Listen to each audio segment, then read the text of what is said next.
So, hello everyone. This is the next episode of learning React Native with Expo.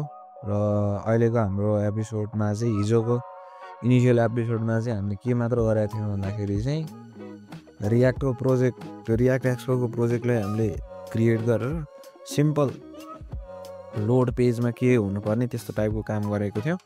र आजको स्टेपमा चाहिँ हामीले जब त्यो एट द एन्ड स्किप गऱ्यौँ के गऱ्यौँ भने वेलकम पेज कसरी बनाइन्छ कसरी गइन्छ एन्ड वेलकम पेजबाट कुनै पनि like sign up create account गर्दाखेरि कसरी जान्छ त्यो पार्टहरू गर्न गइरहेको छु। So let's type in the computer screen.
So let's type into the code है त। अब हामीले फर्स्टमा त हामीले वेलकम पेजको काम गरेका छौँ।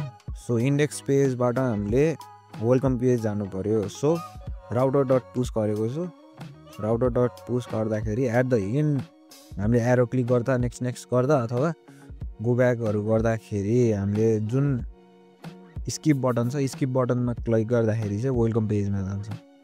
एन्ड देन अब हाम्रो वेलकम पेजमा के भयो भन्दाखेरि चाहिँ फर्स्टमा नर्मल रिटर्न अब भ्यू क्रिएट गर्यो। So stack screen option header shown false किन भन्दाखेरि हेडरमा चाहिँ कुनै पनि लाइक यसको वेलकम पेज वेलकम भनेर देखाउँथ्यो। सो मैले त्यो चिजलाई स्किप गर्नको लागि चाहिँ I use stack screen option header shown false गरिदिने। त्यसपछि हामीलाई एउटा सर्टेन इमेज राख्न मन लागिरहेछ।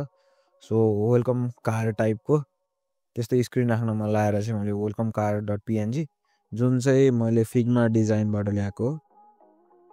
सो त्यो फिग्माको डिजाइनबाट ल्याएँ। त्यसपछि स्टाइल सिटको क्रिएट गरिहालेँ अनि वेलकम र सब टाइटल र टाइटल छ। अब हाम्रो टच ओपेसिटी त्यो जेनरली हामीले जे युज गरेर त्यही भइहाल्यो। सो स्टाइल सिट दुइटा छ लगइन एन्ड क्रिएट अकाउन्ट गर्दाखेरि चाहिँ साइन अप पेजमा जान्छ साइन अप स्क्रिनमा।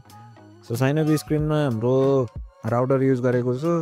यहाँ कन्ट्री सेट कन्ट्रीको लागि अहिले हामीले कन्ट्री एउटा मात्र राखेको छु। सो एनपी राख्नु पऱ्यो यसमा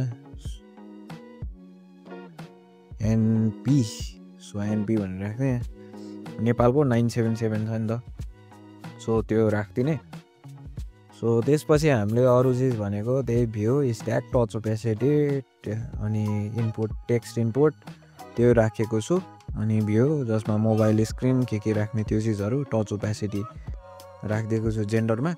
सो त्यसलाई पनि हामीले चेन्जहरू गर्न सकिन्छ। अब यसमा चाहिँ भाइ छैन यसमा रेडियो बटन राखेको छैन। सो भोलिको एपिसोडमा राख्ने नै छु। सो टच ओपेसिटी क्लिक गर्दा के हुन्छ अनि यहाँ तिनवटा option connect by email sign up by Facebook or sign up by Apple and sign in यदि क्रिएट अकाउन्ट छ भने त्यो गर्ने।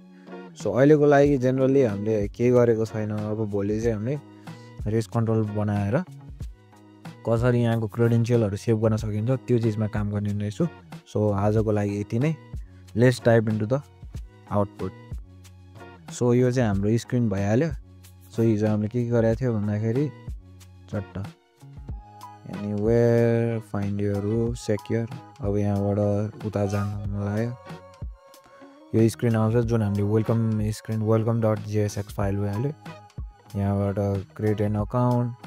अब यहाँबाट क्रिएट एन अकाउन्ट गर्दाखेरि यो अप्सन आउँछ। अहिलेको लागि डेटाहरू केही गर्न सकिँदैन सेभ गर्न सकिँदैन अहिलेको लागि। स्ट्याटिक पेज छ हामीले डेटाबेस ब्याकएन्डसँग केही पनि कनेक्सन गरेको छैनौँ। सो अहिलेको लागि केही नै हुँदैन।